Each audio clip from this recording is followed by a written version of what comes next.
का शांत कोना। ये कहानी है दिया, एक साधारण सी लड़की की जो उत्तर भारत के छोटे से गांव ब्रिजपुरा में अपने माता पिता के साथ रहती थी। दिया पढ़ने में अच्छी थी, आवाज में आत्मविश्वास था और सपनों में ऊंचाई। उसका सपना था रेडियो जॉकी बनना। वो बचपन से ही पुराने रेडियो पर आवाजें की निकल करती थी, गीतों के बीच खुद की डायलॉग बोलती और छोटी सी डायरी में शो के स्क्रिप्ट लिखती। लेकिन गांव में इसे कोई काबिलियत नहीं मानता था। लोग कहते, रेडियो ये तो बस बड़े शहर की बात है बेटा, हम लोगों की बस की बात नहीं है। लड़कियां घर की जिम्मेदारी निभाएं, माइक पकड़ना तुम्हारी बस की बात नहीं।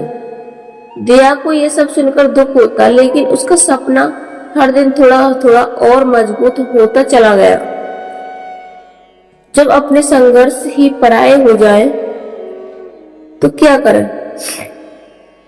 जब उसने 12वीं पास की तब वो अपने माता पिता से बोली, पापा मुझे दिल्ली के रेडियो इंस्टीट्यूट में एडमिशन लेना है। पिता चुपचाप रहे, लेकिन माँ ने तुरंत टोक दिया, हमने तुझे पढ़ा दिया, अब घर में हाथ उठाओ, लड़कियों को बाहर भेजना हमारे बस की बात नहीं है। पर दिया ने हार नहीं मानी। उसने गांव के सरकारी स्कूल में पढ़ाने का काम पकड़ लिया और 2 साल तक चुपचाप पैसे कमाने बचाती रही। उसी दौरान उसके कुछ रिश्तेदार उसे नीचा दिखाने के बाज नहीं आए। सपने देखना गलत नहीं, लेकिन हकीकत समझो, तुम किसी लायक नहीं हो। दिया बस मुस्कुराती रही, मैं किसी को जवाब नहीं दूंगी, सब वक्त आने पर दिखा दूंगी कि मैं क्या कर सकती हूँ। 2 साल बाद दिया ने अपने पैसे इकट्ठा किए और बिना किसी को बताए दिल्ली चली गई। एडमिशन लिया, हॉस्पिटल में रही और वहां भी पार्ट टाइम काम करती रही, कैफे, कॉल सेंटर और कभी कभी स्टूडियो स्क्रिप्ट लिखने का मौका भी मिल जाता।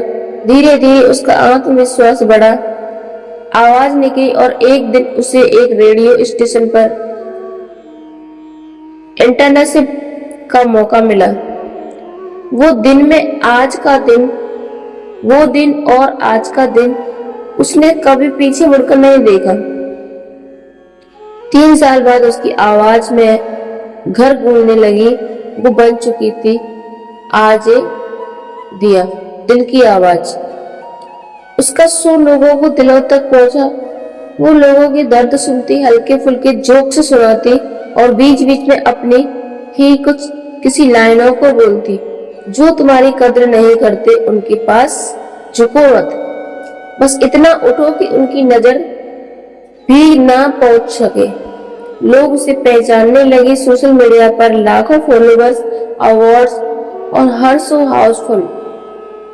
फिर एक दिन उसके गांव में सम्मानित करने के लिए बुलाया गया।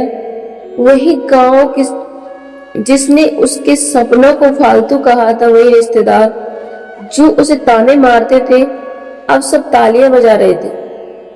दिया मंच पर खड़ी हुई, आंखों में आंसू थे, लेकिन चेहरा आत्मविश्वास से भरा हुआ। उसने कहा, आपने मुझे रोका, समझाया, मना किया, मैं बुरी नहीं मानी। शायद अगर ये तिरस्कार नहीं मिलता, मैं तो उड़ना नहीं सीखी थी। आज मैं आपको जवाब देने आई हूँ, बस ये दिखाने आई हूँ कि सपनों की कोई जात, कोई इलाका, कोई बंदिश नहीं होती। अगर आप खुद की कद्र करना सीख लें तो दुनिया आपको भी सर आंखों पे बैठा लेती है। कार्यक्रम के बाद एक छोटी सी बच्ची के सामने आई और बोली, मैं भी आरजे बनना चाहती हूँ। दिया मुस्कुराई और बोली, बनोगी और मुझसे भी बेहतर बनोगी, बस खुद पर भरोसा रखना और किसी को मत कहने देना कि तुम किसी लायक नहीं हो। दिया 2 बातों में तुम्हारी कद्र नहीं कर गए थे, पर जवाब शब्दों से नहीं, अपनी ऊंचाई से दो। खुद को साबित करो, वक्त तुम्हारा सबसे बड़ा गवाह बन जाएगा।